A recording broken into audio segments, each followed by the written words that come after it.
Hi guys, I'm Shmee, hello and welcome back to the channel where you join me today on a sunny afternoon here in Arizona to meet up with my friend James, ArtVanDelay, to film something very special. We are at this beautiful home where just outside from the living room you have the garage displaying the Satin Chrome Aston Martin 177. Now there are only 77 production 177s in the world, but this car has the most amazing story. And in fact, I filmed it for the first time, believe it or not, 12 years ago. Well, we're here outside of Phoenix with the car now, and James is going to show us around, including some of the most amazing memorabilia and things that he's acquired that connect to this particularly special car and the story behind it. Then we're going to get that V12 started and we're going to take it out for a little drive, and needless to say, meeting up with a car that I looked at longingly over a decade ago to now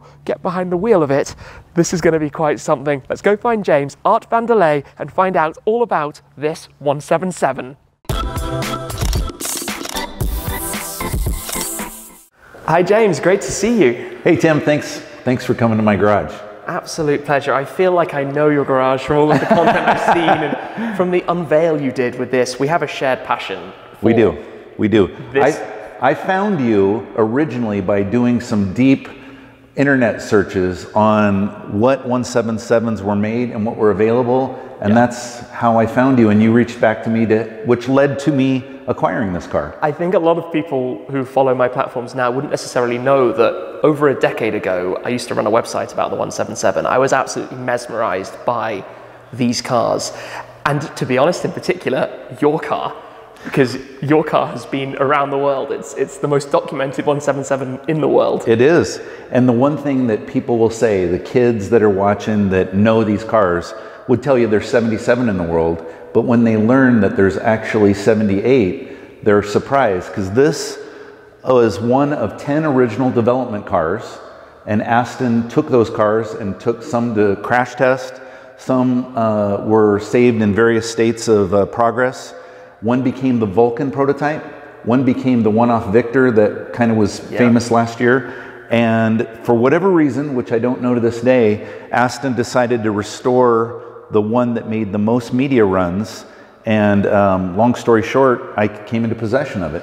Which is, it's absolutely crazy for me, because I know that I first saw it back in 2011, but I think I've seen your car on multiple occasions since then at different events. It's quite literally toured the world, it's done lots of miles, but it's been fully restored to be perfect. Yes, they did not go, it's not a new engine or transmission, but they went through every bit of the car, from complete strip down, repaint, new interior, new clutch, things like headlights and grills and mufflers, but it is the original engine and transmission from all the development work. And this is the highest mile 177 in the world with 41,000 kilometers. Wow, that's really impressive. Now, I know people are going to talk about the look. Yeah. You've wrapped it in satin chrome. I did, and some people love it and some people hate me for it. It's a talking point either way.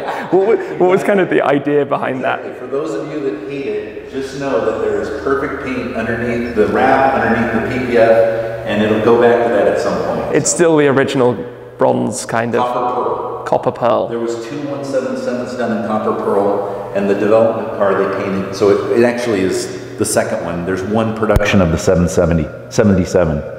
Interesting. And I spot also you have equipped it with Cup 2R tires, which is quite unusual. I was going to take it to Hypercar Invitational and take it on Laguna Seca, and a friend who had access to tires said, I'm going to hook you up. So I've had several people go, holy crap, you put Cup 2s on that? Yeah. But it sure likes to pick up rocks. I can imagine. Obviously, I saw you up at Laguna Seca when you did come with it, because yours is one of very few cars that's probably done a lap of a serious racetrack. There's only got to be one handful of cars that have done it. And I took it out and I pushed it pretty good, but I was not going to put it in the gravel. And some of the people that were doing hot laps weren't so pleased with me, because I held them up a little bit, but I'm like, dude, you got to realize I'm not going to put this into the wall or gravel. I mean, it's quite literally a one of one. I have to say, if you know, you know. Perfect. Yeah, the IYKY was taken, so I went with the if, but the fun thing is that the people that know what the car is especially love this. Yeah, for sure. I mean, we haven't really touched on the car itself, but when the 177 came out, most powerful naturally aspirated engine in the world, 7.3 litre V12, sounds absolutely glorious, as we're going to hear shortly. I've always loved how the tailpipes Exactly. Most people wouldn't know that they routed it in between the diffuser fins. And I just think there's just, the more we look at this car, you see things that are unique. People don't know that it's one of the first carbon tub cars, entire carbon tub, but it's an entirely hand-formed aluminum body. Yeah. Most people will look and you're going to see the line where the bumper meets the rear quarter. This is all one formed piece. Yeah. You look at the mirrors. The mirrors are formed out of the doors. If you were to ever knock one of those off, it would be... it's a new door. It'd be an expensive repair. The arm, obviously with the wrap, you can't quite tell, but it is literally one single piece into the door.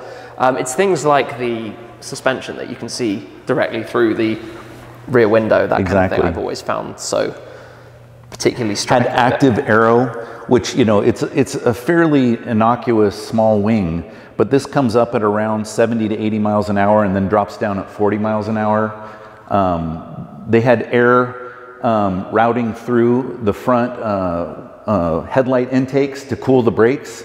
So they come in through this area here and then exit through over the brakes out here. Everything, if it's not carbon fiber or aluminum body, it's titanium. Yeah. So the grille, the vents are all titanium. Interesting. So my understanding is that when Aston, you know, they've been in a perpetual state of financial struggle, but in like 2009, the CEO said, what would it be like if we made the ultimate Aston? And this is, I think, that was their successful attempt at it. Well, it's, in my opinion, the most beautiful car of modern times. Agreed. Designed by Marek Reichman and the team. The golden ratio with all of the proportions, the height of the roof over the shoulder line, the length of the hood of the bonnet, the hips, just everything about it is the pinnacle of a golden era for Aston Martin.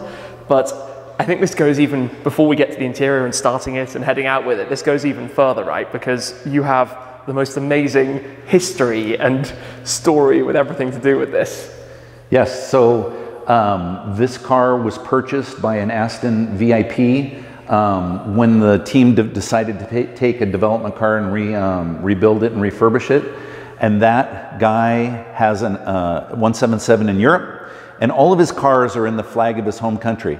So when he bought the 177 development car and moved it to the US, he requested that Aston paint it in his flag exterior and flag interior. Yeah. And they said, do you realize this is the car that did all the media runs, Goodwood, Monterey, Geneva? And they discouraged him from doing it. And he's like, oh, I don't want it. And so that was my opportunity to buy the car. That makes sense. That makes sense. And you get to drive it here. But can we take a look at some of the things? This is what I love, because it's easy to forget a car's history, to not know everything about it. But you've been, I think, working quite tirelessly. Well, my intent is to be this to be a very, very long-term car, but at some point I'm not going to be able or wanting to continue to drive it. So my thought was that we need to document this so that the future owner of the development car has as much history as possible. So I have the original sales brochures that show the 177, both in short form and in long form of all their models. It was in the cover of DuPont Registry. So that's this car. Yes, Bucky from DuPont thankfully found several of these for me. Daniel at Aston Martin Registry on Instagram is a history buff of this car, and he took and he documented every event timeline that this car was at, which... This is amazing.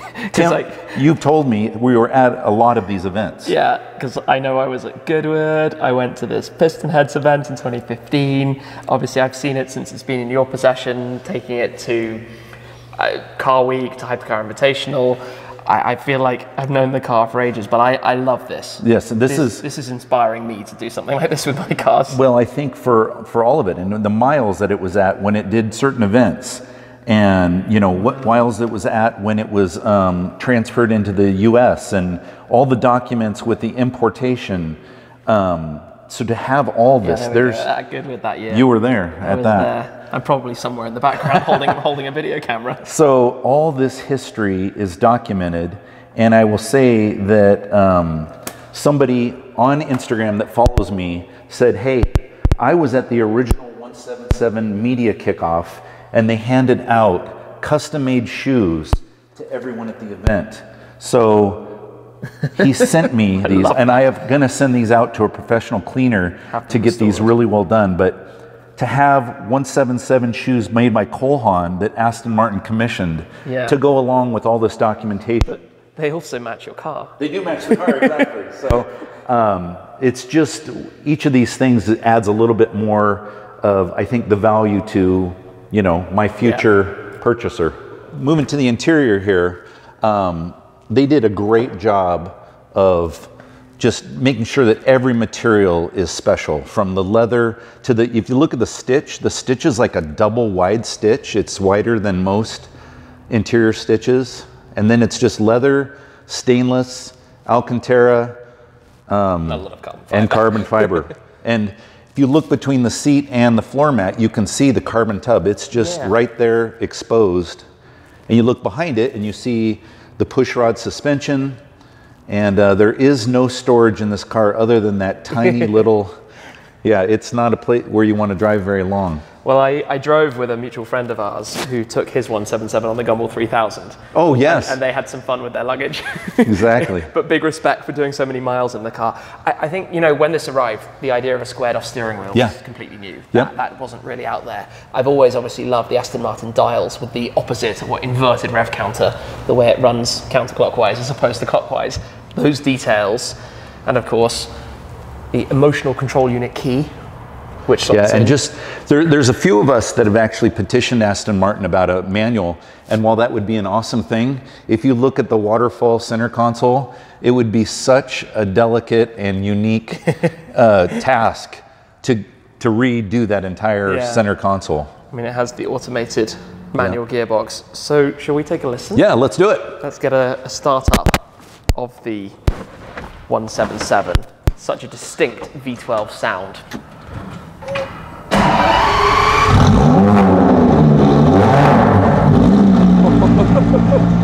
There's nothing quite like the sound of a V12 ready to go out on the road. Wow. Look at this in the sunshine. This is magnificent. This is an absolute dream. Well, here we are on board the 177. Always smiling. I like to see that smile. That's when you know it's the right choice, it's the right car. And inside, just the noise of the V12, the sound that it's making, what we're listening to. But looking around as well, okay, there we go.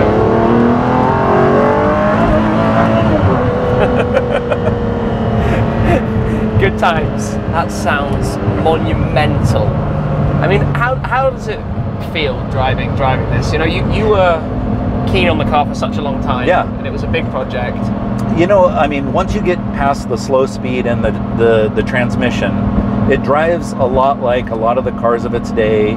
750 horsepower overwhelms the rear wheels a lot of times.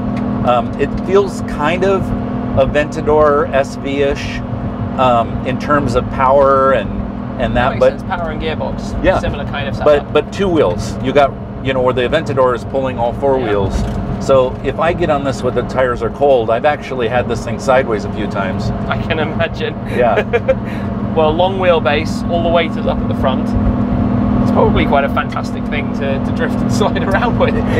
It was when I had some room. It's not when you're a little nervous. No, I can imagine. But just inside, like that downshift noise.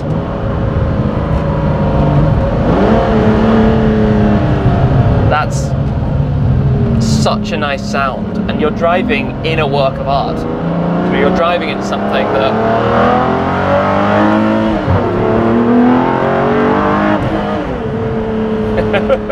it's quite brutal, isn't it? It is. You look at the car and think it's a work of art, but it's also a brutal machine. You know, didn't get replaced on naturally aspirated horsepower until the 812. Yep. And, you know, a lot of people are like, oh, it's gorgeous, it's beautiful, but they hear it leave a show or they get in a ride with it and they hear that thing pull. It's Cosworth V12, and the back with the flaps open, it sounds almost, you know, about as good. Here, I'll make a little pull here. It sounds about as good as anything.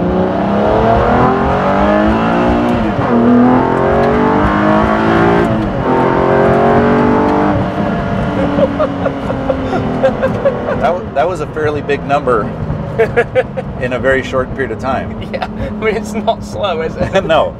It's not slow and it sounds mega. And you just look around, like you were just saying, all of the details, all of the stainless finish. This is one piece that wraps around the whole of the central waterfall. The amount of leather, how far that dashboard goes up. The design is all so kind of futuristic for the time, so far ahead of itself, but yet I feel like it's so nice. Everything you touch is super high quality. And you know, it's a fairly big car, but you know, believing the numbers that they say, it was about you know, 1,600 kilos, 3,400 pounds, because it's all carbon tub, aluminum body. You know, I think at the time it was fairly advanced for what it is, and now it might not compare to some modern cars, but I'll take it. Oh, absolutely, absolutely. I think it's the pinnacle of Aston Martin from this era, and we haven't yet discussed it, but one of the future arrivals to your collection is going to be your Valkyrie Spider. I just I went to the factory in May, have a Valkyrie Spider coming, and I paid so that it's the only Valkyrie that will be painted in Lamborghini Viola Parsife.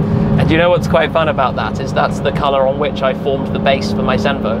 I did not know that. Very similar colors. Yes. So hopefully at some point the two cars will meet in the future. I hope so. I hope that a Valkyrie Spider one-off in Viola Parsife breaks the internet. It's going to look incredible. The renders that you've shared through your social media, through on ArtVanDelay, look spectacular, and it's going to be the most phenomenal car. Yeah, I'm pretty excited. Those Cup 2Rs pick up everything off the road. They pick up every stone. I think that Cosworth name adds a lot to the value of the car. Is, you know, they know what they're doing, and Aston partnered with them for a purpose. So yeah, let's swap around. Swap. Let's do it. I'll put this. Step out. I've just got to say, looking at it here in the sunshine, yeah. Wow. Wow, what a beautiful car. I actually, normally I'm not a fan of chrome or satin chrome look. I really like it. You know, suits it. If I bet you there's paint that could be close to that, and I think something a little more bold might have suited the exoticness of this car. But the car doesn't suit like a bright yellow or a bright purple or something. It's not that kind of car. If that was Verde Mantis or something, people would go, oh, what in the heck's that? Yeah, it's too much. It's too much. The car oozes elegance. Yeah. And it's almost like somehow the satin chrome gives it that. It's that almost modernized take on the look. Yep. Hey, while we were hearing the sound driving, let me show you what the sound is like here. Oh, definitely, definitely. I like the idea of that now that we're out in the middle of the open next to some cacti. Let's take a listen.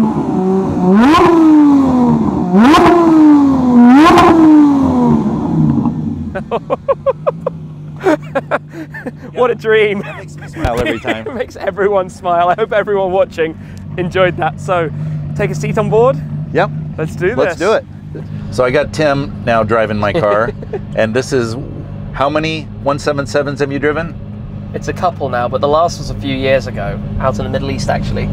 But here we are. So, gently does it. Thank you for this opportunity. Of course, my pleasure. So it actually pulls away not too bad more there. Smoothly than I expected. When it's warm, it's not too bad. When it's cold, reverse and forward in short gear is very, very challenging. Yeah. Wow. And we have a sport button, don't we? Yes, which I didn't use on the original drive, but you can. Give that a press. I think just sharpens up shift times. Yep. And the valves are always open, otherwise Sport would have opened the valves up. Okay, that makes sense. We are driving with windows down, which means we hear even more of the stones pinging off everything. Wow, the view here is phenomenal. It really is. I can see why you like to be based here. Looking around, sunshine. You don't have to put the car away for the winter. It gets to drive I mean, this is all about as year cold as round. it gets here, isn't it? At the moment. There's downshift.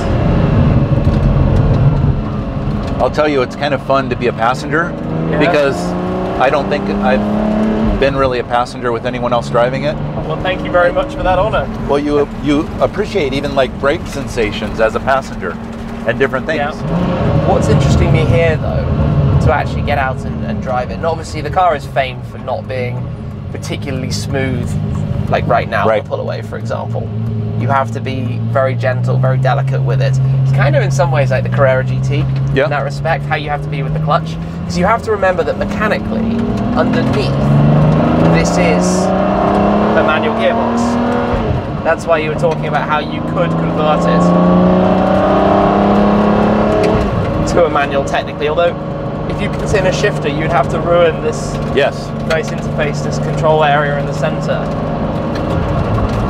I think I would still, if the Aston factory would authorize doing the manual car version, and they, you know, they were the ones that did all the work and it was authorized by them, I think I would. Yeah. I feel like it's not a car that you're driving to chase performance and lap times and some crazy time. It's about the emotion and the feeling of the car, and therefore a manual will always give you something extra. And there's enough space down in the footwell for a clutch pedal. My left foot is kind of thinking about the idea. It would definitely work down there. Because obviously, while it's not based on like a DB9 or anything like that, it was at the era of the DB9s. And of course, DB9's advantages, manuals were fully available at the time. Obviously, the newer range, the new DBS Advantage and DB11, they're all automatic.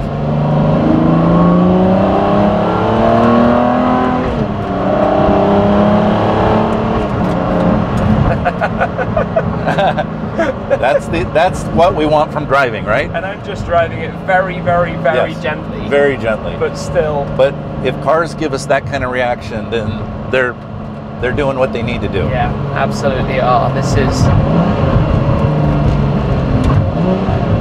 I mean, this is like, how do I describe it? It's kind of that meet your heroes thing for me.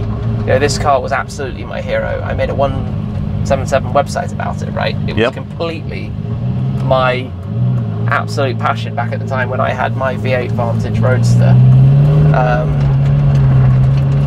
And now to actually be here driving this particular car is actually quite a thing for me personally, so I appreciate this opportunity so much.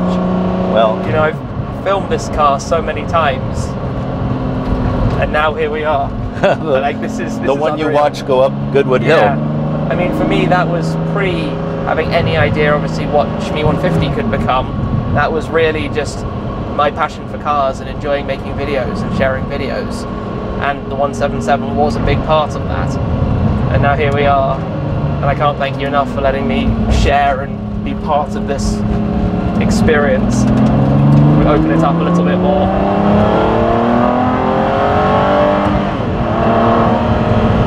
Well, yeah, I love that. You know what? One thing that I like about this is that we're educating a car community about a car that's not as well known as, you know, some others.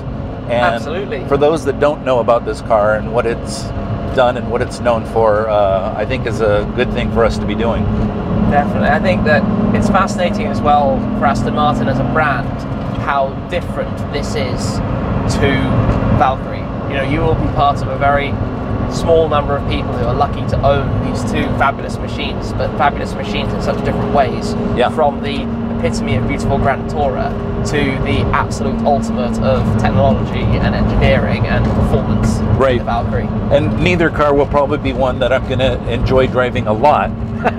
But they're cars to enjoy the times you take them out and when you take them out. It's about the experience that it brings you, and even just the whole ownership experience and what it feels to have the car in your collection, to drive the car, and to that's part of it. Is if you saw my my display garage, Yes. part of the joy is looking through that window Oh, yes. and seeing that beautiful car in there and saying, I have one of 78 in the world. Yes, I can absolutely imagine the view is stunning. And yeah, just driving along. This feels very, very special. Back into the garage we go. Carefully does it. I do not want to be responsible for one of your mirrors that's attached to the doors.